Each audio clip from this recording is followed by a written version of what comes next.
नमस्कार, मैं अमित कुमार आप सभी का मेरे यूट्यूब चैनल पे स्वागत करता हूँ। आज की क्लास में अपन पढ़ेंगे आवर्ती फलन। आवर्ती फलन या पीरियोडिक फंक्शन। पीरियोडिक फंक्शन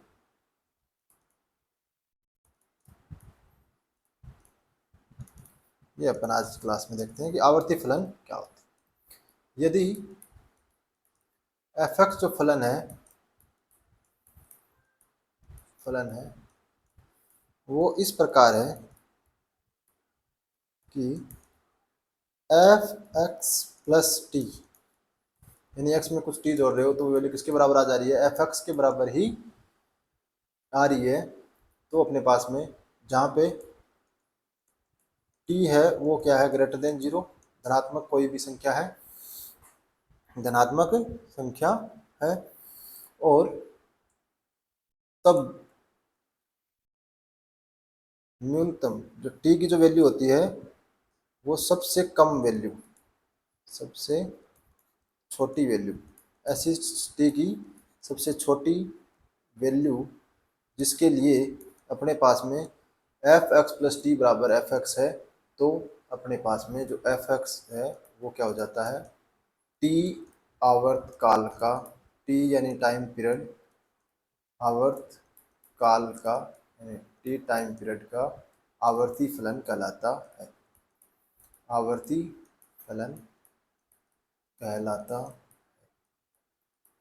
यानी अपने पास में कोई फलन दिया हुआ है f(x) वो इस तरीके से कि f(x) प्लस टी बराबर किसके आ रहा है, f(x) यानी t जो टाइम पीरियड है उसके बाद में जो f की जो वैल्यू है वो क्या हो रही है, रिपीट हो रही है, यानी वो अपनी वैल्यू को दोहरा रहा है। तो जो t सबसे छोटी संख्या, ऐसी t सबसे छोटा सा धनात्मक संख्या जिसके लिए अपने पास में ऐसा हो रहा है, तो वो अपने पास में आवर्ती फलन कहलाता है।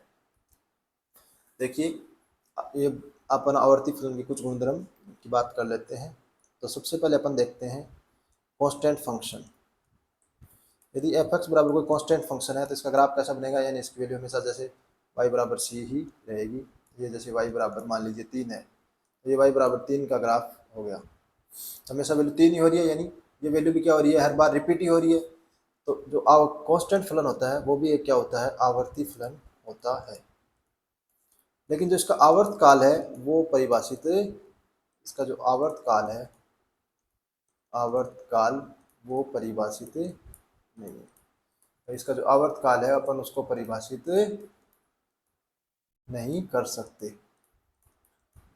ये अपने को ध्यान रखनी है कि जो अचर फलन है वो कांस्टेंट फलन है, ये भी क्या होता है, आवर्ती फलन होता है, परंतु इसका आवर्त काल है वो परिभाषित नहीं कर सकते। ये आपको ध्यान में रखना है। अब आता है कुछ महत्वपूर्ण फलनों के आवर्त काल, time period of some important function. कुछ महत्वपूर्ण फलनों के आवर्त काल जो अपने को ध्यान में रखने हैं कि इनका आवर्त काल ये होता है, आवर्त काल। पहला कि sin x, cos x, sec x और cosec x, इनका जो आवर्त काल होता है वो होता है 2π। दूसरा tan x और cot x का जो मुख्य आवर्त काल होता है वो होता है पाई। 2π ये क्या है, मुख्य आवर्त काल। देखिए आप सोच रहे हैं कि मुख्य आवर्त काल क्या चीज़ है। देखिए जो टी न्यूनतम जो है अपने पास में वो क्या है, आवर्त काल है। टी से बड़े भी जो ऐसी संख्या है, जैसे मान लो किसी का पाई है तो 2π है, 3π है, ये भी क्या है, सारे के सारे क्या है, आवर्त काल है। लेकिन जो सबसे छोटा आवर्त काल है उसको बोलते हैं मुख्य आवर्त काल। मुख्य आवर्त काल। जैसे अपन sin x का ग्राफ बनाते हैं तो ऐसा ग्राफ बनता है, ये रिपीट हो रहा है ना ग्राफ। तो देखिए हर पाई के बाद में ग्राफ क्या हो रहा है, रिपीट हो रहा है। तो ये देखो इसका कितना 2π, तो ये 0 से लेकर 2π के बाद में क्या हो रहा है, रिपीट हो रहा है। तो 2π के बाद में ग्राफ ऐसा कैसा रिपीट हो जाएगा। 2π के बाद रिपीट हो रहा है तो इसका टाइम पीरियड कितना आ गया, 2π। तो 2 पाई हो गया, तो फिर इसका जो 4 पाई है वो भी क्या हो गया, टाइम पीरियड हो गया। तो 4 पाई के बाद भी ग्राफ क्या हो रहा है, रिपीट ही। तो ये मान लो जैसे यहाँ तक आ गया 4 पाई, अभी 4 पाई के बाद में ये जो वाला ग्राफ है यही सेम रिपीट होगा, तो 4 पाई भी उसका आवर्तकाल है। 6 पाई है वो भी आवर्तकाल है। लेकिन जो सबसे छोटा आवर्तकाल होता है, जिसके लिए ये property F x plus T बराबर एफ एक्स आता है, उसको बोलते हैं मुख्य आवर्तकाल। तो जो साइन एक्स कोस एक्स और सेक एक्स और कोसेक एक्स है, इसका मुख्य आवर्तकाल होता है 2 पाई। टेन एक्स और कोट एक्स का होता है पाई। ये आपको ध्यान में रखना है। दूसरा अपने पास में जो भिन्नात्मक भागफलन होता है, इसका आवर्तकाल होता है 1। जहाँ ये जो कर्ली ब्रेसेज है, ये क्या है, भिन्नात्मक भागफलन। भिन्नात्मक भागफलन, तो यानी इसकी वैल्यू जो होती है वो 1 के बाद रिपीट होती रहती है। क्यों कि जैसे ही आप इसका ग्राफ बनाओगे, तो देखो 0 से लेके 1 के बीच में आप इसका ग्राफ बनाओगे, तो जैसे संख्या बढ़ोगे इसका ग्राफ ऐसा बनेगा। 1 पे आते ही इसकी वैल्यू कैसी हो जाएगी, 0। 1 से फिर ऐसा ग्राफ बनेगा। जैसे ही 2 पे पहुंचेगा वैल्यू कितनी हो जाएगी, 0। फिर ये वापस से 2 से 3 में इसका ग्राफ 0 से 1 के बीच में रहेगा। फिर जैसे ही 3 होगा वैल्यू कितनी हो जाएगी, 0, क्योंकि पूर्णांकों पे भिन्नात्मक भाग इतना होता है 0। फिर आप 3.1 पे बढ़ोगे तो 0.1 आएगा, 3.2 पे 0.2 आएगा, 3.9 पे 3.9 आएगा, और जैसे 4 पे पहुंचोगे कितना आ जाएगा, वापस से 0। तो ये 1 के बाद में क्या हो रहा है, ये फलन रिपीट हो रहा है, तो इसका भिन्नात्मक भाग जो है फलन का, उसका जो आवर्तकाल होता है वो होता है 1। ये आपको ध्यान में रखना है। फिर अपना इसमें चौथा जो आता है वो आता है साइन एक्स का मॉड। कोस एक्स का जो मॉडुलस ले लिया आपने, सेक एक्स का मॉडुलस ले लिया, कोसेक एक्स का मॉडुलस ले लिया, और यदि आपने टेन एक्स का मॉडुलस ले लिया और कोट एक्स का मॉडुलस ले लिया, तो इन सब का जो मुख्य आवर्तकाल होता है वो होता है पाई। ये आपको ध्यान में रखना है। पांचवा, साइन इनवर्स साइन एक्स और कोस इनवर्स कोस एक्स, इसका जो मुख्य आवर्तकाल होता है वो होता है 2 पाई। 2 पाई, इसका जो आवर्तकाल होता है, मुख्य आवर्तकाल, वो होता है 2 पाई। नेक्स्ट जो अपना आता है इसमें छठा, वो आता है साइन एक्स का मॉडुलस प्लस कोस एक्स का मॉडुलस। इसका मुख्य आवर्तकाल होता है पाई/2। फिर sec modulus x plus cosec modulus x, इन दोनों का योग है, तो इसका भी जो मुख्य आवर्तकाल होता है वो होता है पाई/2। ये मैं मुख्य आवर्तकाल लिख रहा हूँ, ये फॉर्मूले नहीं लिख रहा कि आप modulus sine x plus modulus cos x की वैल्यू पाई/2 रख दो। ये आवर्तकाल है, मुख्य आवर्तकाल, मुख्य आवर्तकाल, टाइम पीरियड। ठीक है। इसी तरीके से टेन एक्स का मॉडुलस प्लस कोट एक्स का मॉडुलस बराबर पाई/2। आप चेक कर सकते हो, देखो 10 पाई/2 प्लस एक्स, इसका मॉडुलस लोगे, प्लस कोट पाई/2 प्लस एक्स, इसका मॉडुलस लोगे, तो देखिए दूसरे कोऑर्डिनेट में कैसा होता है, 10 माइनस होता है, और 10 इसकी वजह से किस में चेंज हो जाएगा, कोट में। तो ये आ गया माइनस कोट एक्स का मॉडुलस, प्लस ऐसे कोट में आ गया माइनस 10 एक्स का मॉडुलस। मॉडुलस लिया हुआ है इसलिए ये हो गया कोट एक्स का मॉडुलस प्लस 10 एक्स का मॉडुलस बराबर किसके आ गया, एफ एक्स के, यानी इसका मुख्य आवर्तकाल कितना है, पाई/2। क्योंकि आप पर मॉडुलस में माइनस लेते हैं तो कैसा हो जाता है, प्लस। तो ये आपको तीनों याद रखने हैं, ये वाला भी, ये वाला भी, और ये वाला। आपको बता ही दिया कि ये ऐसा क्यों है।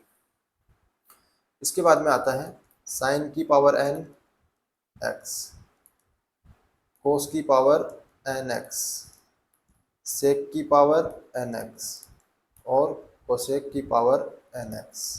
तो यहाँ पे यदि n है वो एक सम संख्या है, सम संख्या, तब आवर्तकाल होगा पाई।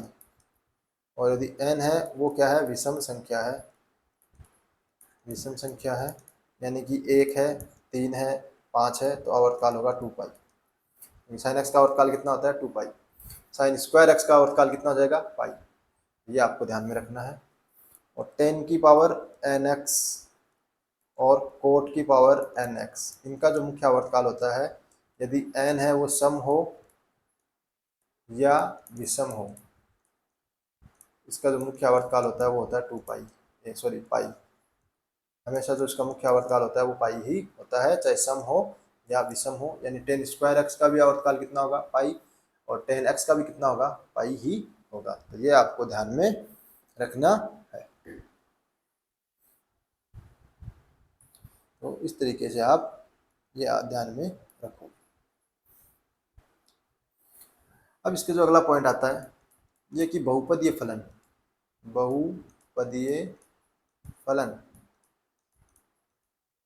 जैसे कि x है, एक्स स्क्वायर है, एक्स स्क्वायर प्लस 3 है, ऐसे मतलब जो बहुपदीय उच्चतम घात के जो फलन है वो, फिर ये log वाला जो फलन है ln x, फिर अपने पास में बच जाता है इस टाइप के जो फलन होते हैं वो आवर्ती फलन, आवर्ती फलन नहीं है। क्यों? देखो अपन y बराबर x का आप ग्राफ बनाओगे तो ग्राफ बनेगा y बराबर x का, ये y बराबर x का ग्राफ बनेगा। तो ये कहीं रिपीट थोड़ी हो रहा है, जैसे जैसे x की वैल्यू रखते जा रहे हो ये आगे वाली नई वैल्यू लेते जा रहा है। y बराबर एक्स स्क्वायर का ग्राफ देखते हो आप, यानी कि y की वैल्यू में धनात्मक रहेगी तो ये ग्राफ बन जाएगा। ये y बराबर एक्स स्क्वायर का ग्राफ है। तो इसके अंदर भी देखिए आप, कहीं रिपीट हो रहा है क्या, नहीं हो रहा। माइनस एक्स पे ये ग्राफ धीरे धीरे धीरे कम होता जा रहा था, फिर जैसे ही एक्स आया ये वैल्यू बढ़ने लग गया। तो ये graph same to same repeat तो कहीं भी किसी भी इंटरवल में नहीं हो रहा। तो ये भी क्या है, अनावर्ती फलन है। तो ये आपको ध्यान में रखना है कि ये फलन आवर्ती फलन नहीं है। तो इस तरीके के जो फलन होते हैं वो आवर्ती फलन नहीं होते हैं। e की पावर x है वो भी आवर्ती फलन नहीं है। e की पावर x है, इसका ग्राफ बनता है e की पावर x का ग्राफ ऐसा बनता है, ये भी आवर्ती फलन नहीं है। e की पावर माइनस x का ग्राफ ऐसा बनता है, ये भी आवर्ती फलन नहीं है। ये जो मैन ग्राफ है ये आप याद रखें, क्योंकि इनसे अपन सीधे डायरेक्ट क्वेश्चन अटेम्प्ट कर सकते हैं। अब आता है कि यदि y बराबर एफ एक्स का आवर्तकाल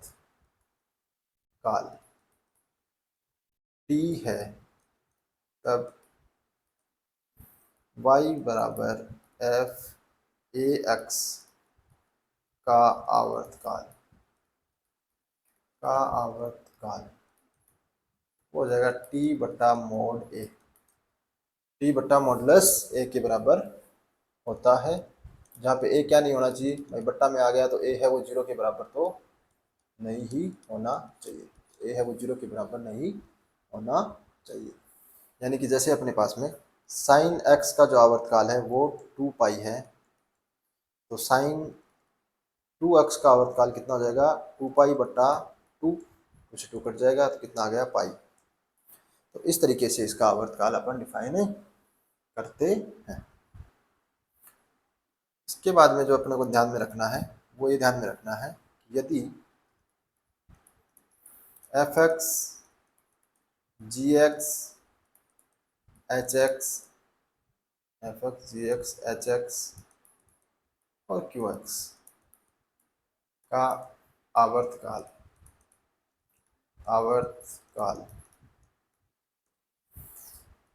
T1 T2 T3 और T4 क्रमशः T3 T3 और T4 है। ये जो आवर्तकाल है वो अपने पास में T1 T2 T3 T4 है। तो f x plus minus g x plus minus h x, यानी इनको आप जोड़ रहे हो या घटा रहे हो, पहला। दूसरा, इनको आप गुणा कर रहे हो कि एफ एक्स को जी एक्स से गुणा कर रहे हो, फिर जी एक्स को एच एक्स से गुणा कर रहे हो, या क्यू एक्स से गुणा कर रहे हो, या आप भाग दे रहे हो एफ एक्स गुणा जी एक्स और इसमें भाग दे रहे हो एच एक्स गुणा क्यू एक्स का, या आप ऐसे लिख रहे हो कि एफ एक्स प्लस जी एक्स बट्टा H x plus Q x. तो इनका जो आवर्तकाल होता है, इनका आवर्तकाल आवर्तकाल हो जाए बराबर LCM इसका T1 का, T2 का, T3 का और T4, यानी इनका क्या ले लोगे, लघुत्तम। और ये जो आवर्तकाल आएगा वो इसका मुख्य आवर्तकाल हो ऐसा जरूरी नहीं है। यानी एलसीएम निकालोगे तो वो आवर्तकाल होगा, ये बात तो सही है, लेकिन वो मुख्य आवर्तकाल हो ऐसा जरूरी नहीं है। मुख्य आवर्तकाल होने के लिए क्या जरूरत है कि जैसे अपने पास में इनका एलसीएम आ गया, वो टी आ गया, तो मुख्य आवर्तकाल के लिए अपन क्या करेंगे, T/2 पर भी चेक करेंगे। यदि T/2 पे चेक हो रहा है तो फिर T/4 पे करेंगे, फिर T/8 पे करेंगे, और ऐसे लास्ट तक जहाँ तक हो रहा है, इनमें जो सबसे छोटी संख्या होती है वो अपना क्या हो जाएगा, मुख्य आवर्तकाल हो जाएगा। अपन क्या करेंगे, ये एटमोस्ट क्या हो सकता है, टी, यानी अधिकतम कितना हो सकता है, टी हो सकता है, या फिर T/2, T/4, T/8 ये हो सकता है, ये अपन चेक करेंगे। यानी यदि टी है तो अपन क्या करेंगे, T/2 पर वैल्यू निकालेंगे, T/2 है तो अपन T/4 पे वैल्यू निकालेंगे, चेक करेंगे। यदि T/4 नहीं हो रहा है तो फिर आवर्तकाल क्या होगा, T/2 होगा। यदि T/2 भी नहीं हो रहा है तो क्या होगा, टी होगा। तो इनका जो अधिकतम हो सकता है वो क्या हो सकता है, टी हो सकता है। अब देखिए अपन, आपको एक चीज़ और बता देता है यहाँ पे कि जब भिन्न का एलसीएम निकालते हो, जैसे अपने पास में A/B है, C/E है, F/G है, ये अपने पास में भिन्न दी हुई है, इनका अपने को एलसीएम निकालना है। तो भिन्नों का एलसीएम निकालते हैं कि ऊपर वाले जो संख्याएं हैं अंश में है, न्यूमिनेटर में है, उनमें तो अपन उनका तो निकालते हैं एलसीएम, और जो नीचे दी हुई है उनका निकालते हैं एचसीएफ। तो अपने पास इनका एलसीएम निकालने का तरीका क्या रहता है कि जो अंश है उसका तो निकालते हैं अपन एलसीएम, और जो हर है उनका क्या निकालते हैं, एचसीएफ निकालते हैं, तब अपने पास इनका एलसीएम आ जाएगा। देखिए क्वेश्चन देखते हैं कि sign 3x plus cos 4x, इसका आवर्तकाल अपने को निकालना है। तो देखो साइन 3x का आवर्तकाल, तो साइन का कितना होता है 2 पाई, लेकिन यहाँ पे x की गुणा में क्या है 3, तो मॉडुलस क्या लग जाएगा 3। इसका आवर्तकाल कितना है 2 पाई होता है, नीचे कितना लग जाएगा 4। अब इन दोनों का अपने क्या लेना पड़ेगा, एलसीएम लेना पड़ेगा। तो इसका एलसीएम लोगे तो कितना आ गया 2 पाई/3 2 पाई/4। तो ऊपर वाला 2 पाई का एलसीएम कितना आ गया 2 पाई, और 3 और 4 का एचसीएफ कितना आ गया 1, तो इसका जो एलसीएम आ गया वो कितना आ गया 2 पाई। अब अपन करते हैं T/2 पे चेक। T/2 यानी 2 पाई का आधा कितना हो गया पाई, तो अपन करेंगे साइन 3x की जगह क्या लिखेंगे, x plus pi plus cos 4x, और x की जगह क्या रखेंगे, x प्लस पाई। तो ये हो गया sine 3 pi plus 3x plus cos 4x plus 4 pi. तो देखिए जब भी आप साइन में ग्राफ बनाते, ये चतुर्थांश चेक करते हैं, तो देखिए जब 3 पाई आ गया अपने पास में, 3 पाई का मतलब ये हो गया 1 पाई, ये हो गया, फिर ये हो गया 2 पाई, और ये पूरा आ गया यहाँ पे 3 पाई। अब 3 पाई में कुछ जोड़ रहे हो, मतलब कौन से चतुर्थांश में आ रहे हो, तीसरे में, और तीसरे में साइन कैसा होता है माइनस में, तो ये आ गया साइन, और 3 पाई की वजह से चेंज नहीं होगा, तो ये आ गया साइन 3x, किसका, माइनस में, प्लस। अब कोस इसमें चेंज करोगे अपन तो कौन सा आ गया 4 पाई, यानी वापस यहीं आ गए, उसमें कुछ जोड़ रहे हैं नहीं पहले चतुर्थांश में, कोस प्लस में होता है, तो ये आ गया कोस 4x। तो देखिए ये किसके बराबर है, fx के बराबर आ रहा है क्या, नहीं आ रहा, यानी कि पाई है वो इसका अंतराल नहीं हो सकता, तो फिर क्या होगा 2 पाई ही होगा। यदि पाई हो जाता तो फिर अपन किस पे चेक करते, पाई/2 पे चेक करते, तो पाई/2 हो जाता तो फिर पाई/4 पे चेक करते। यहाँ तो पाई हो ही नहीं रहा, तो फिर क्या बचेगा 2 पाई ही होगा। तो छोटी छोटी संख्या कौन सी है, 2 पाई ही को मिल रही है, तो इसका आवर्तकाल कितना हो जाएगा 2 पाई। फिर जैसे नेक्स्ट क्वेश्चन करते हैं कि sine 4x/7 plus cos 3x/2 plus ten 5x/3, इसका आवर्तकाल निकालना है। तो देखिए इसका आवर्तकाल कितना होता है, साइन का कितना होता है 2 पाई, उसमें भाग दे दो किसका 4/7 का। फिर यहाँ पे कोस का आवर्तकाल भी कितना होता है 2 पाई, इसमें भाग दे दो 3/2 का। टेन का होता है पाई, इसमें दे दो 5/3 का भाग। जब ये करोगे तो ये हो जाएगा 2 से 2 कट जाएगा, तो ये आ जाएगा 7 पाई/2, ये आ जाएगा 4 पाई/3, और ये आ जाएगा 3 पाई/पाई। अब इसका एलसीएम निकाल लीजिए। इसका एलसीएम लोगे तो आ जाएगा एलसीएम 12×84 पाई, और नीचे इसका एचसीएफ कितना आ जाएगा 1। तो इसका जो आवर्तकाल आ गया वो आ गया 84 पाई। अब इस पे अपन आधे पे भी चेक कर लेंगे, तो उसके हिसाब से अपन बता देंगे। यदि नहीं हो रहा तो फिर ये अपना मुख्य आवर्तकाल हो जाएगा। इस तरीके से आप क्वेश्चन अटेम्प्ट कर सकते हो। कि आवर्तकाल पूछे आपसे तो आप क्या कर देना, डिवाइड कर देना। नेक्स्ट जो आता है, यदि एफ एक्स का जो आवर्तकाल है वो अपने पास में पाई है, मान लीजिए टी मान लेते हैं अपन, पाई छोड़िए टी मान लेते हैं। एफ एक्स प्लस ए, यानी कांस्टेंट संख्या जोड़ रहे हो तो कांस्टेंट से कोई फर्क नहीं पड़ेगा भाई, हमेशा कांस्टेंट संख्या ये रहेगी। लेकिन जो वैल्यू है वो तो किसकी चेंज होगी, एक्स के हिसाब से होगी, तो इसका आवर्तकाल भी क्या होगा, टी ही होगा। और यदि एफ एक्स है उसमें अपन प्लस ए बाहर कर रहे हैं तब भी इसका आवर्तकाल क्या होगा, टी ही होगा। क्योंकि यहाँ पे एफ एक्स की वैल्यू से मतलब है अपने को, तो एक्स की वैल्यू जैसे चेंज होगी एफ एक्स की वैल्यू जो रिपीट होगी उसके हिसाब से होगी। ए तो हमेशा कांस्टेंट रहना है, एक है तो ये तो हमेशा एक ही रहेगा। तो वैल्यू जैसे जैसे इसका टाइम पीरियड चेंज होगा वैसे ही अपने पास में एफ एक्स का जो टाइम पीरियड होगा वही इस फलन का टाइम पीरियड हो जाएगा। इसका भी टी रहता है, इसका भी टी रहता है, और इसका भी आवर्तकाल है वो टी ही रहता है। तो इस तरीके से आप ये आवर्तकाल के जो क्वेश्चन आते हैं उनको सॉल्व कर सकते हो। अब देखिए कई बार अपने पास जब क्वेश्चन सॉल्व करते हैं कि साइन एक्स प्लस, ये अपने पास में इसका अपने को क्या निकालना है। देखो साइन का कितना होता है 2 पाई, और इसका कितना होता है 1। अब देखो 2 पाई और 1 का एलसीएम निकालोगे आप तो नहीं निकाल पाओगे। क्यों, 2 पाई है वो तो क्या है, परिमेय अपरिमेय संख्या है, और 1 है वो क्या है, परिमेय संख्या है। तो इनका आपके पास में एलसीएम विद्यमान नहीं है, तो इसका जो आवर्तकाल है वो परिभाषित नहीं है, परिभाषित नहीं है। क्यों, एक संख्या अपरिमेय है और दूसरी संख्या परिमेय है, और एक तो इनका जो आवर्तकाल है वो क्या होगा, परिभाषित नहीं होगा, क्योंकि अपन एलसीएम नहीं निकाल सकते। इस तरीके के जो क्वेश्चन आते हैं अपने को उनको सॉल्व करने का तरीका। नेक्स्ट जो अपना टाइम पीरियड है वो अपन देखते हैं। यदि साइन और साइन एक्स अंदर है तो इसका जो आवर्तकाल होता है वो होता है 2 पाई। यदि साइन के अंदर कोस एक्स है तब इसका भी आवर्तकाल होता है 2 पाई। यदि अपने पास में कोस के अंदर कोस एक्स है तो इसका आवर्तकाल होता है पाई, और यदि कोस के अंदर साइन एक्स है तो इसका आवर्तकाल भी होता है पाई। ये आपको ध्यान में रखना है। इनके जो आवर्तकाल होते हैं वो इस तरीके से होते हैं। अब देखिए यदि अपने पास में अपने को निकालना है गोफ यानी फोक का निकालना है कि इसका आवर्तकाल निकालना है, तो जो इसका आवर्तकाल जानने के लिए जरूरी है कि जो जी एक्स है वो क्या होना चाहिए, आवर्ती फलन होना चाहिए, आवर्ती फलन होना चाहिए। जो अंदर वाला फलन है वो कैसा होना चाहिए, आवर्ती फलन होना चाहिए।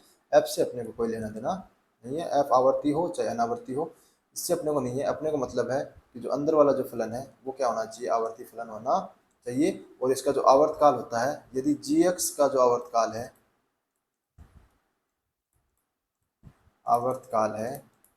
वो अपने को टी दिया हुआ है, तो जो फोग का आवर्तकाल है वो क्या हो जाएगा, अधिकतम कितना हो जाएगा, टी या टी से कम। अधिकतम कितना हो जाएगा, टी या टी से कम। यानी अपन टी पे चेक करेंगे, टी पे नहीं है तो फिर टी/2 पे चेक करेंगे, टी/4 पे चेक करेंगे, तो अपने पास में इनका आवर्तकाल आ जाएगा।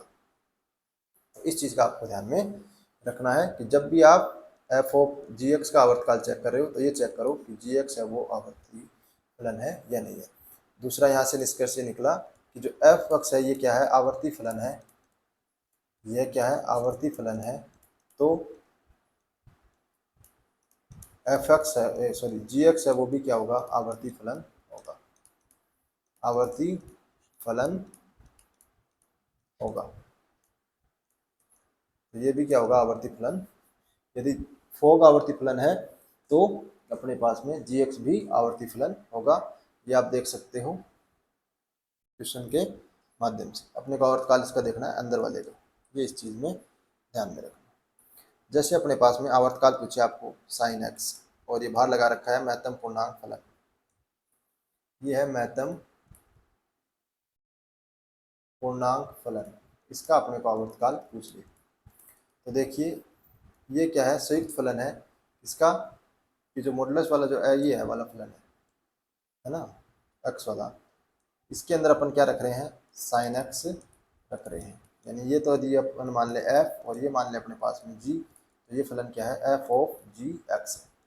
तो अपने को आवर्तकाल कितना देखना पड़ेगा, gx का, gx क्या है sin x, और sin x का आवर्तकाल कितना होता है 2 पाई, तो इसका फलन का आवर्तकाल अधिकतम कितना हो सकता है 2 पाई या 2 पाई से कम, तो इसका आवर्तकाल हो सकता है 2 पाई। तो इस तरीके से अपन चेक कर सकते हैं। नेक्स्ट अपन इसके अंदर देखते हैं और आवर्तकाल के अंदर कि यदि कोई फलन है वो आवर्ती फलन है और उसमें ऐड कर रहे हो आप आवर्ती फलन ही ऐड कर रहे हो, तो ये ध्यान रखना है कि ये हमेशा तो नहीं कह सकते अपन, लेकिन सामान्यतः ये क्या होता है, आवर्ती फलन होता है। सामान्यतः ये फलन कैसा होता है, आवर्ती फलन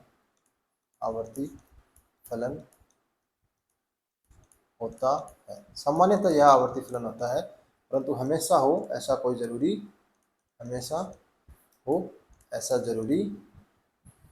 ज़रूरी नहीं है। कभी कभार क्या होता है, यह अनावर्ती फलन भी होता है। कभी कभार क्या होता है, अनावर्ती फलन भी होता है। कभी कभी अनावर्ती फलन भी होता है, अनावर्ती फलन भी होता है। अब आप सोच रहे हैं ऐसा आप क्यों बोल रहे हो, देखिए सामान्यतः तो क्या होता है, आवर्ती होता है, आवर्ती प्लस आवर्ती। आप कई बार जल्दीबाजी में क्या कर देते हो, आवर्ती प्लस आवर्ती क्या कर देते हो, उसको आवर्ती फलन कर देते हो, लेकिन कई बार ये अनावर्ती फलन भी हो सकता है। अब इसका एग्जांपल आपको बताता हूँ कि x है वो क्या है, आवर्ती फलन है, और sin x है वो भी क्या है, आवर्ती फलन। लेकिन इन दोनों का जो योग करोगे तो यह आवर्ती फलन है नहीं है, यह कैसा है, अनावर्ती फलन है। यानी इसकी जो वैल्यू है वो रिपीट नहीं हो रही, ये ध्यान रखना आपको। क्यों कि जैसे आप इसमें x की वैल्यू रखोगे और यहाँ पे इसकी वैल्यू कितनी आ रही है, 1 आ रही है, और sin x वाले कितनी आ रही है, 2 पाई आ रही है। अब 1 और 2 पाई का तो आवर्तकाल आप निकाल ही नहीं सकते, क्यों कि ये क्या है, अपरिमेय संख्या है, और एक क्या है, परिमेय संख्या है, तो इनका एलसीएम आप निकाल नहीं पा रहे हो। इनका एलसीएम नहीं निकाल पा रहे हो तो ये फलन कैसा है, अनावर्ती फलन है। यानी अपन इसका फलन को, ऐसा कोई जरूरी नहीं है कि आवर्ती प्लस आवर्ती आवर्ती ही। यदि एक फलन आवर्ती हो गया, आवर्ती, दूसरा फलन अनावर्ती है, तब ये बात है कि ये हमेशा क्या होता है, अनावर्ती, हमेशा अनावर्ती फलन ही होगा। यानी कि यदि x स्क्वायर है और प्लस साइन x है तो ये हमेशा क्या होगा, देखो x स्क्वायर है वो क्या है, अनावर्ती है, साइन x है वो क्या है, आवर्ती फलन है। तो ये एक आवर्ती और एक अनावर्ती का योग हमेशा क्या होता है, योग या घटाना दोनों एक ही बात है, घटा दो चाहे जोड़ दो, हमेशा क्या होता है, अनावर्ती। तीसरा अपने पास में आता है कि अनावर्ती प्लस अनावर्ती, यानी दोनों फलन क्या है, अनावर्ती है, non periodic function, non periodic function है। तो क्या होगा, तो आवर्ती भी हो सकता है और अनावर्ती भी हो सकता है। अब आप सोच रहे होंगे कि अनावर्ती अनावर्ती तो दोनों का योग अनावर्ती ही आना चाहिए, नहीं ऐसा जरूरी नहीं है, आवर्ती भी आ सकता है। जैसे कि जो x है, महत्तम पूर्णांक फलन, यह फलन आवर्ती फलन नहीं है, क्योंकि इसकी वैल्यू क्या आती है, 0 आती है, फिर 1 आती है, फिर 2 आती है, फिर 3 आती है, फिर 4 आती है, -1 आती है, -2 आती है, ऐसे फलन वैल्यू आती है। तो ये फलन क्या रिपीट हो रहा है क्या, नहीं हो रहा, पहले 0 आएगी, फिर उसके बाद कुछ में 1 आएगी, फिर कुछ में 2 आएगी, फिर कुछ में 3 आएगी, फिर 4 आएगी। तो हर निश्चित अंतराल के बाद में अपनी वैल्यू को नहीं दोहरा रहा, तो ये फलन कैसा है, अनावर्ती। x है y बराबर x, तो y बराबर x की जो रेखा खींचते हो अपन, ये y बराबर x का ग्राफ है, तो ये y बराबर x का ग्राफ है। तो क्या रिपीट हो रही है, कहीं वैल्यू नहीं हो रही, हमेशा आगे बढ़ते जा रहे हो, ये वर्धमान फलन है। तो ये y बराबर x है वो भी क्या है, अनावर्ती फलन। ये फलन भी अनावर्ती है और y बराबर x है वो भी अनावर्ती है, लेकिन x माइनस मॉडुलस x, महत्तम पूर्णांक फलन ऑफ x, ये अपना किसके बराबर होता है, फ्रैक्शनल पार्ट x के बराबर होता है। और फ्रैक्शनल पार्ट x है वो क्या है, आवर्ती फलन है। क्या है ये, आवर्ती फलन है जिसका आवर्तकाल होता है 1। तो अनावर्ती प्लस अनावर्ती भी कभी या कभी आवर्ती फलन हो सकता है, ये आपको ध्यान में रखना है। तो इस तरीके से जो भी क्वेश्चन आते हैं अपन इजीली सॉल्व कर सकते हैं इन फॉर्मूलों की सहायता से। और ये अपने पास में लास्ट में अनावर्ती और आवर्ती वाले अपन ने देख लिए। और इस तरीके से जो अपना फंक्शन वाला चैप्टर है वो हो गया है आज ख़त्म। नेक्स्ट क्लास में अपन जो पढ़ेंगे वो पढ़ेंगे लिमिट, सीमाएं, लिमिट या सीमाएं, किसी फलन की सीमा कैसे निकालते हैं और सीमाएं होती क्या है, ये अपन पढ़ेंगे नेक्स्ट क्लास में। Thank you.